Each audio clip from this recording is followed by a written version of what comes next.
And we're going to just practice bridge and claw. So bridge, over, claw. You're just keeping the nails and the fingers just tucked in. I'm using the knife, I'm rocking it down. Mushrooms, the bridge. So if you're going to prepare some toppings, that's got to be done first. So it's the claw and the bridge. And it's on a green or brown chopping board. And we're going to count these knives out and count these knives in. So chopping aside, the purpose of today is what you're going to do is make bread dough and form rolls.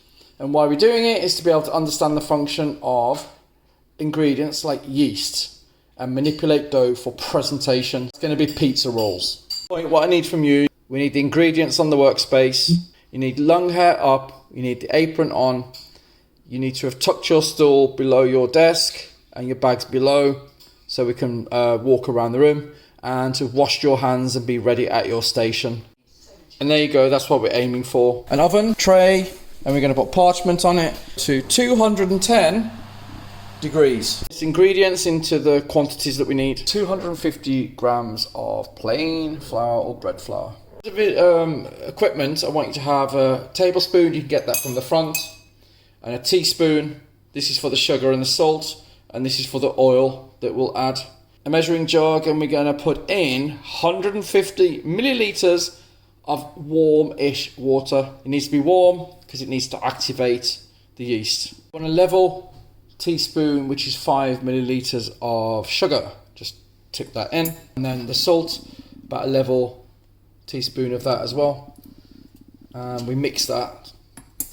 7 grams of yeast, we put that in after the salt and the sugar is mixed, so that's 1 and a little bit extra of teaspoons, and that's enough.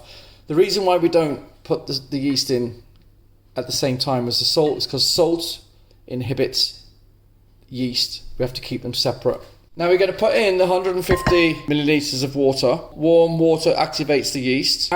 So that's 1 tablespoon of oil. Use a spoon just to get that mix together, just to start with, and then we'll move to using our hands.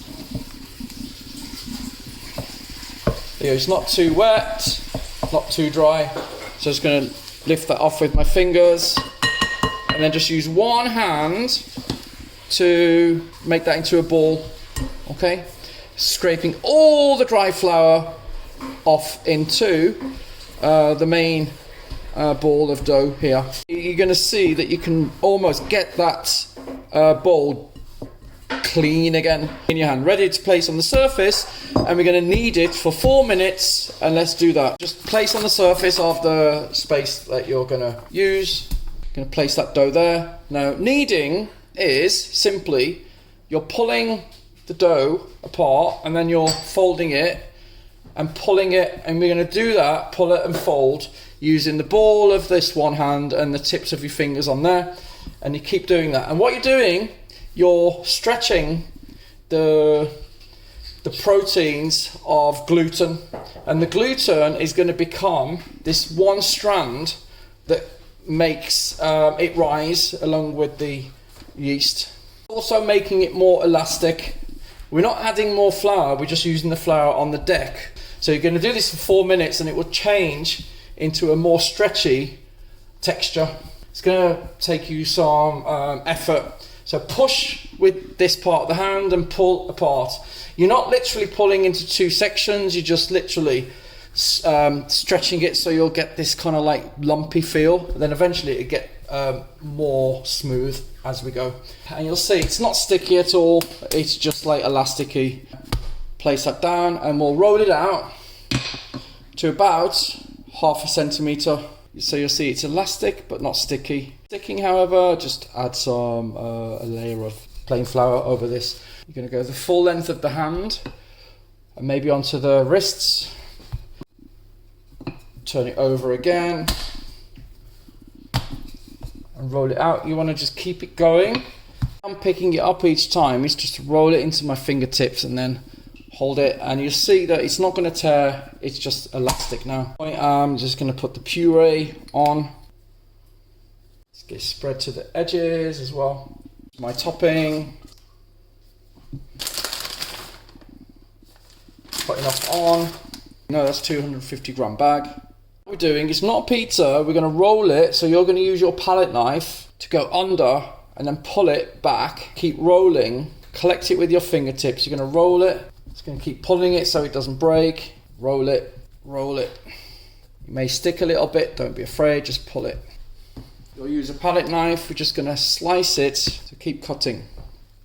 Just arrange them, just enough space between each so they don't clump up. So there we are, 210 degrees C, and the shelf there.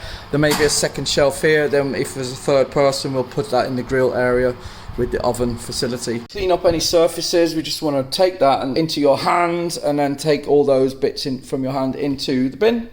And likewise, if there's any bowls with extra debris in, we just want to empty that into the bin before we take it to the sink. So all the equipment is now washed, dried, and now can be put back into the shelves where you got them from. We don't need one of the sharp kitchen knives for this, but if we did borrow it, that's coming back immediately to the front teacher's desk, and I'm going to count the knives in